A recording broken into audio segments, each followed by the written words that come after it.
égoïste. Où es-tu? Montre-toi, misérable! Regarde à mon courroux! Soleil implacable! Orage! Mon désespoir! Mon amour trahi! Ai-je longtemps vécu pour cette infamie? Montre-toi, égoïste!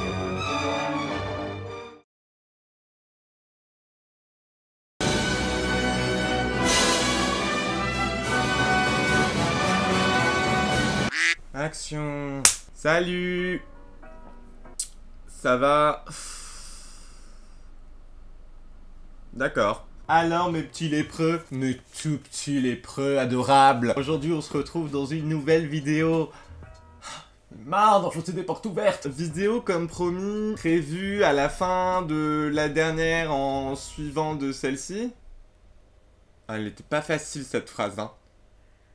Oh, tu feras attention, justement, tu saignes du nez. Et dans cette dernière vidéo que je vous mets quelque part sur l'écran, je vous avais demandé de me confier sur Instagram les pires ignominies que vous avez fait subir vos ex. Ah bah, puisque tu le demandes, mon Instagram, aujourd'hui, on va inverser les rôles. C'est de ma miséricorde dont on va parler. L'histoire de comment je suis sorti pendant 6 mois avec l'être le plus moribond qu'il m'ait été donné de croiser dans ma carrière de lover. Alors je préfère vous prévenir tout de suite, c'est pas dans cette vidéo que vous trouverez les conseils pour vous remettre d'une relation compliquée. Éric Zemmour s'est présenté à la présidentielle hier, Virgil Abloh est mort il y a quelques jours. À la vitesse à laquelle ce monde dégringole, je m'attends presque à ce que demain matin on me réveille en m'annonçant que Mimi Mati s'est cassé la nuque en essayant de descendre d'un tabouret.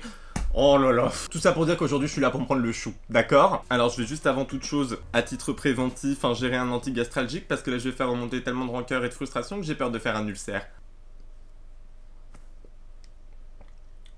Bon, vous m'en voudrez pas, par contre, j'ai ouvert une fenêtre, il fait encore plus chaud que dans un crématorium, vous risquez d'entendre les bruits de la ville. Les gens veulent pas s'installer sur leur toilette en lisant un télé-loisir au lieu de venir me faire chier pendant que je travaille, en vivant leur vie égoïste. Bon, pardon, oui, c'est vrai, vous êtes là, vous. Pas envie de raconter cette histoire. Je les tiens jamais, mes promesses. Pourquoi je la filme, cette vidéo? Bon, tout d'abord, il va falloir que je lui trouve un nom. Parce que si je l'appelle tout le long de la vidéo, la personne à qui je rêve de souder les lèvres autour du pot d'échappement d'un Citon, roulant à 130 sur une route de montagne infestée par les loups, on risque d'avoir un peu de mal à s'y retrouver. Je vais l'appeler Augusta Meretrix. Alias Tosh Daddy, le rappeur chômeur fan de tuning.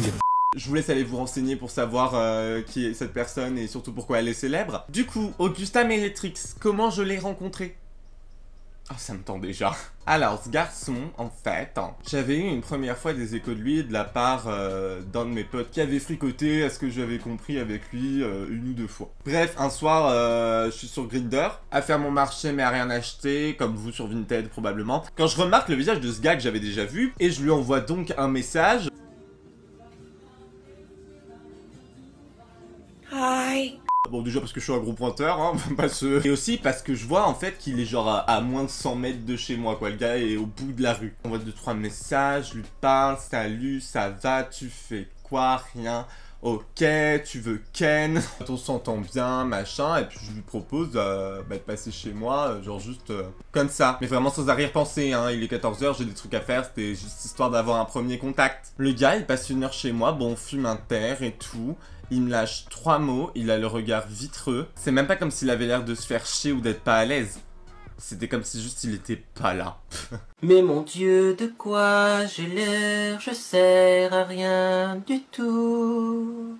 Le gars se barre, je ferme la porte, j'en conclus qu'il a le charisme d'une huître et que ça ira probablement pas plus loin. Quelques semaines plus tard, tu vois, un peu sorti de nulle part, le gars m'envoie un message où il me propose de passer chez lui vu qu'il habite au bout de la rue pour regarder un film. J'accepte, je me mets en route vers chez lui, il m'ouvre la porte, je rentre, il ferme la porte, on se fout à poil et il se passe ce qui doit se passer. Au début, on se voit souvent, plusieurs jours par semaine, il vient à la maison. C'est hyper pratique, il habite au bout de la rue, on n'a rien à faire, lui il est en vacances, moi j'ai rien à faire. On s'entend bien, on se marre. Le mec, il est toujours motivé à m'aider dans mes plans les plus foireux, à me faciliter le quotidien. C'était génial, j'avais l'impression d'avoir une AVS qui comme seul paiement me demandait un tout petit peu de liquide. Mais c'est vrai qu'en dehors de ça, au bout de 2 mois de relation, tu vois, moi je lui confiais mes questionnements sur la vie, mes pensées les plus profondes, mes coordonnées bancaires. Sauf que lui, il me racontait rien. Il me donnait jamais de quoi le connaître un peu plus. Et pourtant, c'était pas faute d'avoir ici, et plusieurs fois je lui ai dit, bon gros, c'est sympa de t'avoir en string toute la journée, qui te balade entre ma chambre et le salon, mais si je pouvais avoir un peu plus que ton prénom, les menus que tu prépares pour les repas des 3 prochains jours, bah je suis chaud. Tu vois, quand je lui posais la question, il me disait qu'il avait rien à raconter en particulier, il avait une vie en soi plutôt lambda, et que à des questions, il s'en posait pas tellement. Bon, ça je l'avais assez vite remarqué, c'est vrai que quand on tapait sur sa tête, ça sonnait un peu creux. Forcément, tu vois, moi au bout de 2 mois, bah je me rends compte que vraiment je ressens absolument rien pour lui. Ouais, parce que j'ai un cœur hein, pour les climato-sceptiques. Et que bon, bien qu'il soit sympa comme tout, va falloir que je mette fin à cette relation. Parce que je m'y fais profondément chier et qu'il prend trop de place dans mon lit. À ce moment-là, je suis un peu perdu, je me dis, je fais quoi? Je le largue, j'attends un peu de voir. Je devais partir en voyage à Lisbonne à ce moment-là, le vlog est là, putain. Et je me dis, je vais laisser écouler cette semaine de voyage, déjà pour voir s'il me manque, et si la distance me permet de prendre un autre recul sur la situation, afin d'y voir un peu plus clair, et donc de prendre une décision la plus réfléchie possible. Bon, je me barre donc au Portugal faire la fiesta, en lui laissant d'ailleurs à lui les clés de mon appart, parce que il vit dans une petite chambre du Crous, et que moi, bon, mon appart il est sympa, il y a de la place. Il me dit bah vas-y régale-toi frère pendant que je suis pas là, et mets-toi à l'aise. Je me casse, bon voilà, je fais mon voyage. Bon à la fin je suis pas plus fixé sur ce que je compte faire. Je rentre donc en France, je rentre dans mon appart, le mec m'attend avec un bouquet de fleurs, trop mignon, il m'a fait à bouffer. Sur le moment, je suis de bonne humeur, j'ai le temps à aller. Je réfléchis pas tout de suite à la question de me dire, bon, est-ce que maintenant qu'il a fait le ménage et qu'il m'a fait à bouffer, je le fous dehors? Voilà, on passe la soirée et les 2-3 jours suivants ensemble. Là encore, je retrouve Billy Boy, avec qui je sens une espèce de distance, genre. Je sais pas, il avait le regard un peu fuyant. J'ai l'impression de voir qu'il y a un truc qui se passe dans sa tête. Bon, d'un côté, j'étais rassuré, il se passe un truc dans sa tête. Mais de l'autre, je comprends pas parce que il m'en parle pas. Et je sens surtout que il a vraiment pas envie de m'en parler. Donc bon, je le congédie ce soir-là. Du coup, bah, je suis tout seul à la maison avec mon chat. Et je sais pas, j'ai dû mettre une story à la con, ou alors c'était sur une de mes photos. Mais je reçois un DM d'un gars, un British, qui m'envoie du coup une photo ou une story, je sais plus, où on voit mon lit, avec écrit en dessous, j'ai déjà vu ce lit. Et il me dit, non mais tu connais Augusta Megritrix? C'est à quoi je réponds, bah ouais. Pas qu'un peu mon pote. Et le roast beef, il me dit, ah mais c'est parce que t'es chez lui là. Ah non, c'est chez moi, de quoi tu me parles frérot? Je sais pas si c'est comme ça que vous avez embrouillé Jeanne d'Arc pour la foutre sur le bûcher, mais tu m'auras pas là, sois plus clair. Il me dit pourtant je suis sûr de ce que je dis, je suis venu dans cet appart le week-end dernier, il m'a même montré son chat, Augusta Megritrix, là le mec qui bosse sur les réseaux, il a un appart avec plein d'objets d'un peu partout dans le monde, je me rappelle très bien de ce lit étant donné qu'on a Ken dedans. Il me l'a pas du tout dit avec ce ton là, hein, mais genre... Et là, vraiment, le monde s'arrête de tourner. Et il me répond plus à partir de là. J'en profite moi donc pour envoyer un message à Augusta Megritrix, lui disant juste « As-tu fait venir un garçon chez moi le week-end dernier quand je t'ai laissé l'appart ?» Il me répond « Bah non ». Je lui envoie la photo du gars avec son nom et je lui dis « Donc lui tu le connais pas ?» Et là il me répond juste genre « Je suis désolé ». Sentiment de total post-apocalypse. Alors, sur le moment, je dois dire que j'ai été partagé entre plein d'émotions, en fait. Hein. Bon, il y avait un peu de colère, ça c'est évident, qu'on m'ait manqué autant de respect. Mais d'un autre côté, à ce moment-là, j'arrive quand même à relativiser parce que je me dis, bon, est-ce que j'ai envie de le vivre super mal? Ou est-ce que, étant donné que je pensais déjà le larguer, j'utiliserais pas ça plutôt comme excuse pour le larguer? Et quelle meilleure excuse? J'avais rien eu à faire. Je crois qu'à son je suis désolé, hein, j'ai répondu un truc du style que j'entends plus jamais parler de toi, sinon je t'attacherai à pieds et poings liés sur un chemin de fer en pleine campagne. J'en pensais pas un mot, hein, mais bon, c'était le personnage qu'il voulait. Voilà, j'éteins mon téléphone, je vais me coucher, enfin tout va bien en vrai. Je vais juste cacher ça dans un coin de ma mémoire, et ça ressortira quand je ferai ma crise de la cinquantaine. Et comme je pense pas aller jusqu'à la cinquantaine, finalement le problème était réglé. Et c'est alors, pendant que je suis dans mon lit, en ayant de vives images quand même de ce qui avait pu se passer sur mes coussins quelques jours auparavant, j'entends au loin des espèces de... qui arrivent crescendo vers le hall de mon immeuble. Bon, c'est chelou, mais ça le devient d'autant plus quand j'entends quelqu'un taper le code de mon immeuble. Je me dis, mais c'est pas possible, il y a un facochère qui s'est échappé du zoo de Vincennes, et ça finit par toquer à ma porte. Enfin non, ça finit pas par toquer à ma porte, ça finit par tambouriner en hurlant et en pleurant à genre 2 heures du bar alors que tout l'immeuble était en train de dormir et que moi j'écoutais Alicia Keys. Bon, j'entrevois dans l'œillet de la porte que c'est Augusta, hein, sans surprise.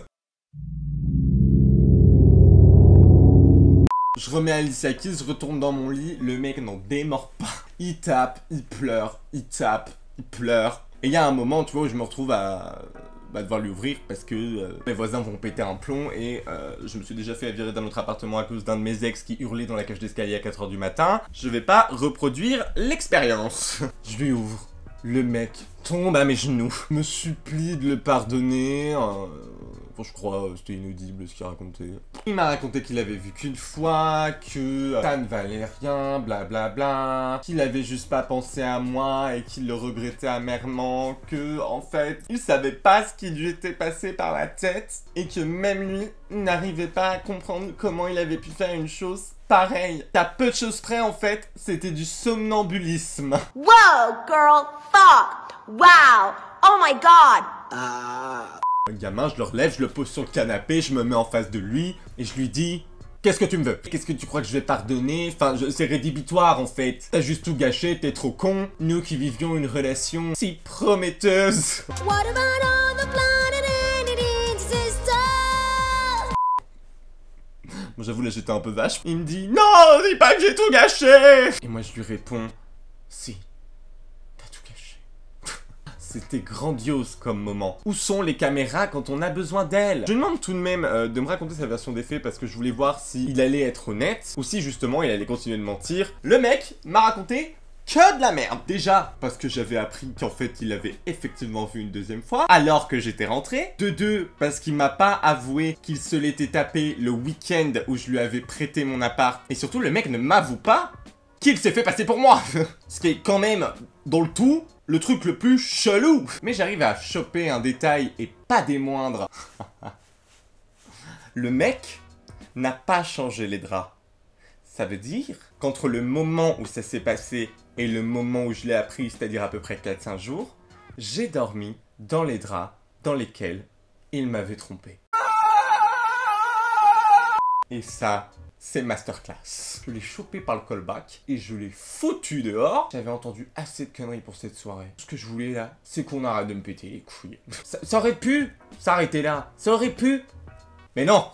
Pendant probablement une semaine et demie, 2 semaines, Augusta est venu taper chez moi, toujours en sanglotant, hein, tous les jours. Notamment le premier jour où il est revenu, il est arrivé, tenez-vous bien, bon, avec un bouquet de fleurs, mais surtout, et je pense que jamais je n'ai vu un geste d'aussi mauvais goût, avec une boîte dans laquelle il avait mis de nouveaux draps. Il est vraiment phénoménal. Des draps qui n'ont jamais, qui ne toucheront jamais ma laiterie que je vais déjà devoir faire bouillir pour l'aseptiser et pour effacer toute trace de son passage. Est-ce qu'on peut faire plus classique? Le mec te trompe, il revient le lendemain en pleurant avec des fleurs et un cadeau d'une vulgarité profonde, qui plus est là un cadeau ne pouvant convenir qu'au lieu du crime, c'est-à-dire mon lit, dans lequel je passe mes nuits et dans lequel je me dirai donc à chaque fois avant de me coucher en caressant mes oreillers, tiens, c'est la parure ignoble qu'il m'a acheté quand il m'a trompé avec un autre, c'était dans votre port. Il y a 99% de débilité dramatique. Et alors, la suite de ces cadeaux, mon pote, c'était encore pire. Le surlendemain, il m'a acheté genre un baume à lèvres où il a fait graver mes initiales qu'il m'a offert en me disant « C'est pour quand tu me laisseras te réembrasser, vu que t'as les lèvres sèches. »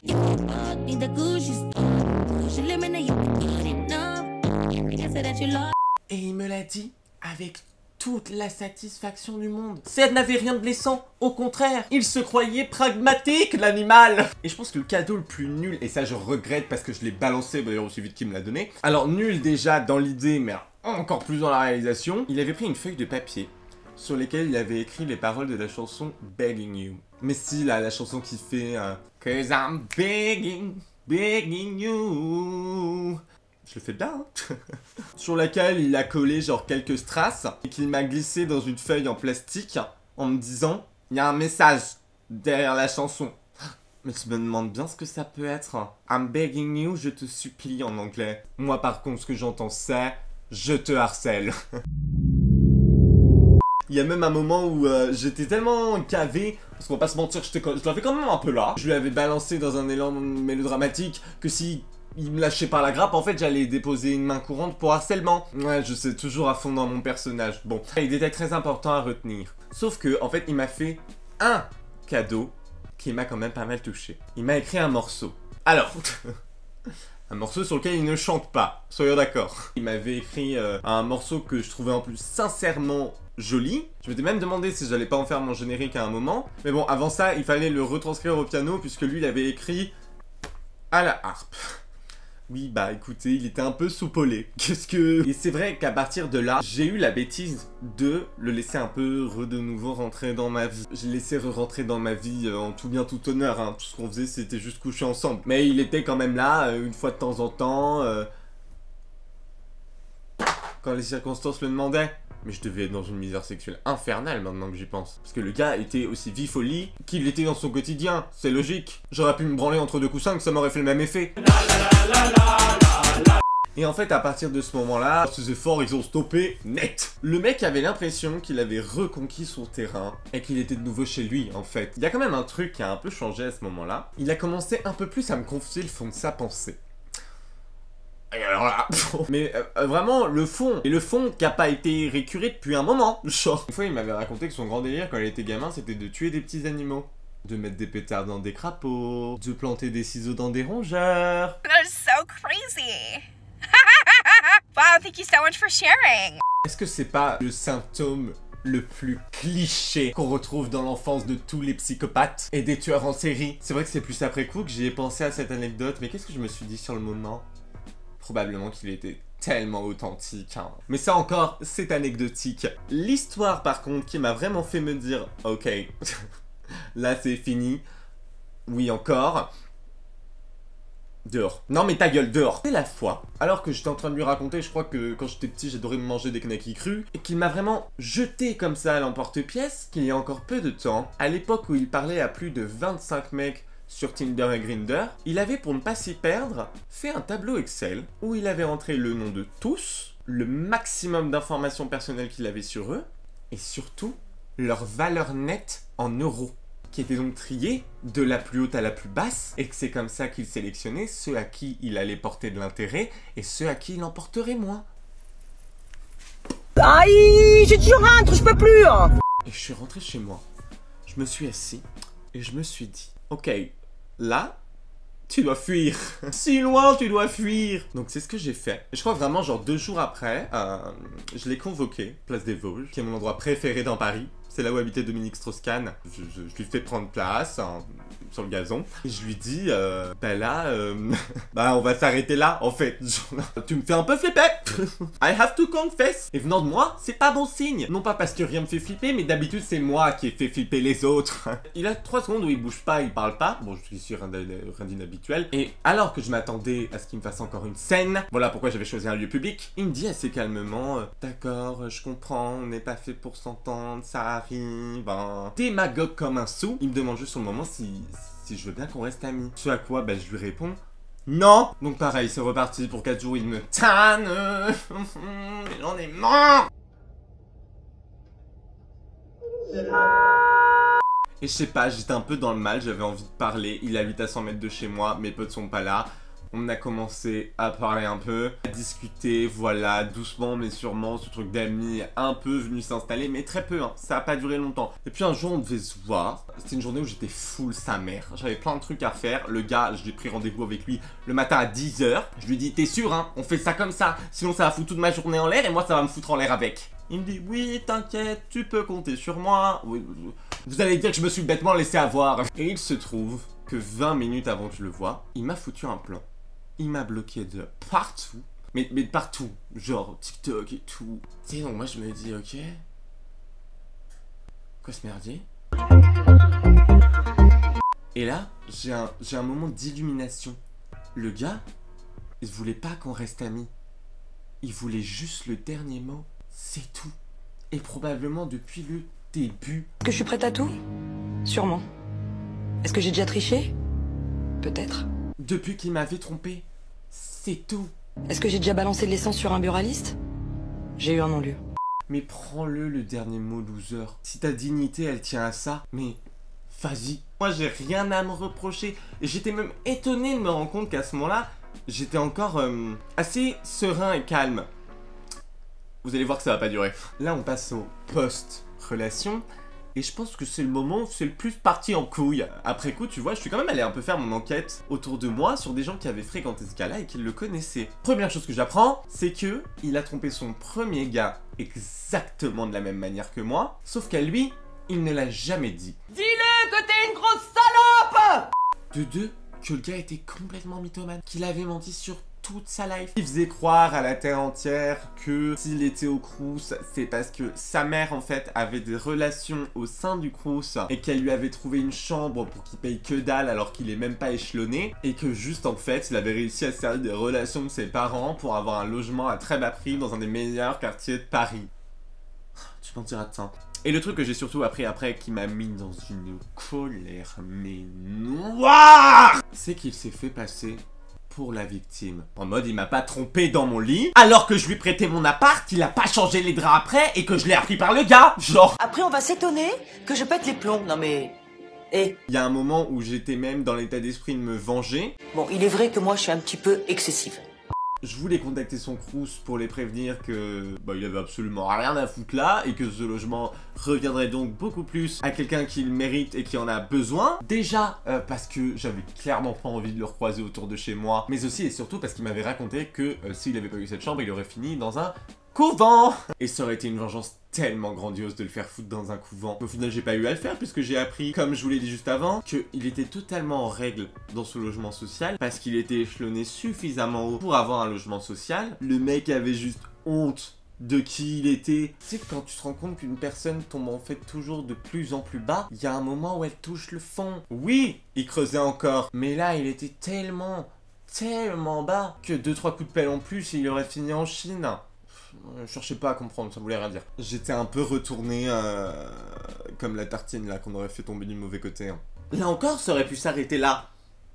Non monsieur. Je sais pas, à ce moment-là, ça doit déjà faire genre 1 mois qu'on n'a plus aucun contact. De toute façon, même si je voulais le contacter, je peux pas, il m'a bloqué de partout. Puis de toute façon, j'ai pas envie de le contacter. Genre, j'ai autre chose à foutre à ce moment-là. En plus de ça, je n'y pense même plus. Je me réveille un matin par la sonnerie de mon téléphone.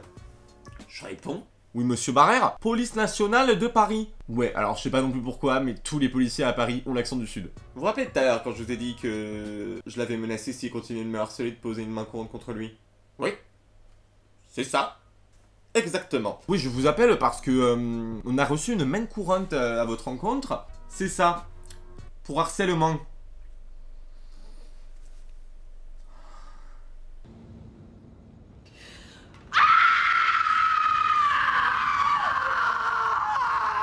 Excusez-moi, je crois que je suis en train de revivre la trahison une deuxième fois. Je vais arrêter l'accent du sud pour la suite de ce dialogue. Parce que de un, je me ridiculise, j'arrive plus à le faire depuis que j'ai quitté le Pays Basque. Et de deux, parce que là, l'émotion est tellement forte que je vais pas réussir à rester dans le personnage. Je dis, ouais, on a une main courante de la part d'Augusta Méritrix.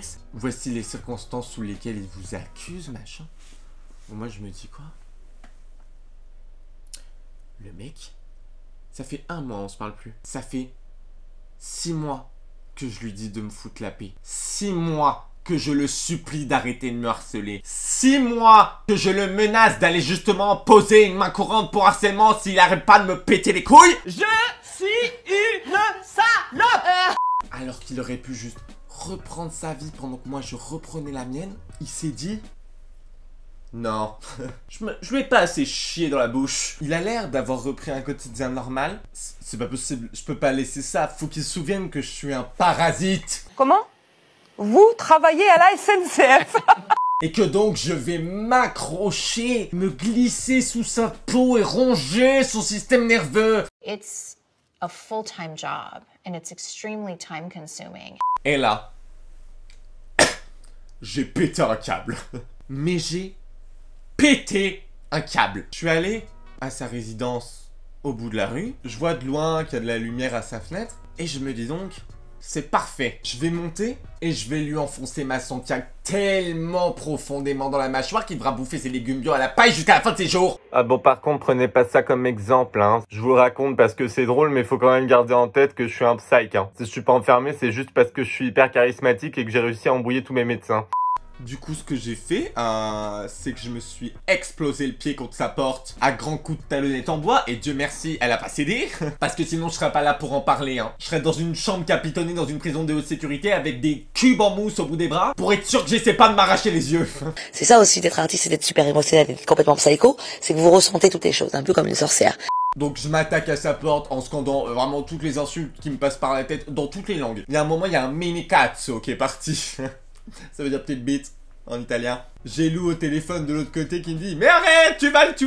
« Mais oui, je vais le tuer, putain, je vais le tuer !» Ça aussi, je le regrette un peu parce qu'au final, je lui ai donné ce qu'il voulait. Ma colère. Bon, en vrai, je tape sur sa putain de porte pendant 20 minutes. Je vois qu'il n'y a toujours pas de réaction de l'autre côté. La porte ne s'ouvre pas. Ça fait déjà 4 fois que je vide mes pompes de sang. Et puis, je vous rappelle que je fume comme un pompier. J'ai pas non plus tellement de cardio que ça. Et je me dis donc justement que j'aurais bien besoin d'une pause clope. Donc, je sors de la résidence et tout. Je me pose tranquille. Je me roule ma clope, je l'allume. J'essaie un peu de reprendre mes esprits. Et devinez qui je vois pas arriver du bout de la rue, trottinant l'air de rien. Bah ouais, Piggy la cochonne. Qui veut donc dire que j'ai tapé sur sa porte jusqu'à me retourner tous les ongles des pieds pour rien. Tant mieux pour lui, à ce moment-là, j'ai plus d'énergie, je n'allais pas lui exploser la gueule. Mais je me lève quand même pour manifester ma présence. Lui me regarde, mais d'un air ahuri. Mais toi, ici, comme si je venais de traverser le Mekong alors que je le rappelle, il habite au bout de ma rue. Et vous savez ce que j'ai fait? Je me suis mis à pleurer comme une merde. Bon, en hurlant, hein, parce que sentimental, mais avec des burnes, faut pas déconner.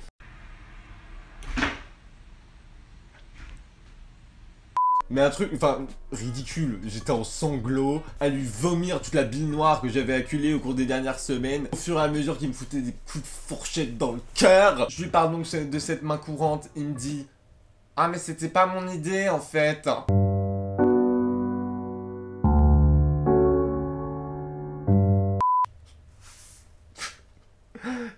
Oh, le gars était au sommet de son art. Et finalement, étrangement, on se quitte. Alors, je n'irai pas jusqu'à dire en bons termes, mais on se quitte sur une note calme. On considère que c'est bon, la haine c'est terminé, les conflits c'est terminé, les coups bas c'est terminé.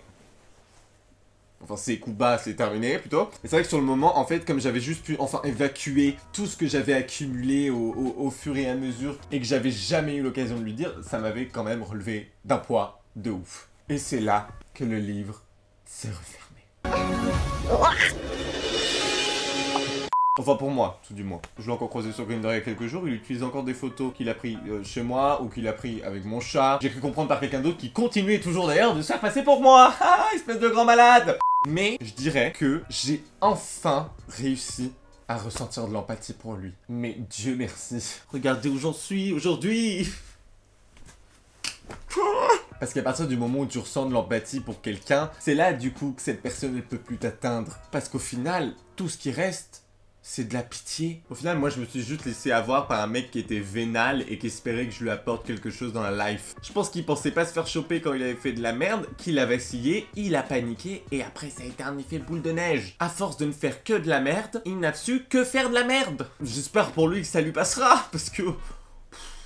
elle va être longue, hein, sa vie, sinon, hein. Mais bon, après ça, j'en sais rien, hein. S'il faut, il s'en sortira, hein. De toute façon, faut que j'évite d'être mesquin. Je sais pas si je l'ai trop été pendant cette vidéo. Non, mais je crois pas. Par exemple, j'ai pas dit que la dernière fois que je l'ai vu, il s'est chié dessus, premier degré.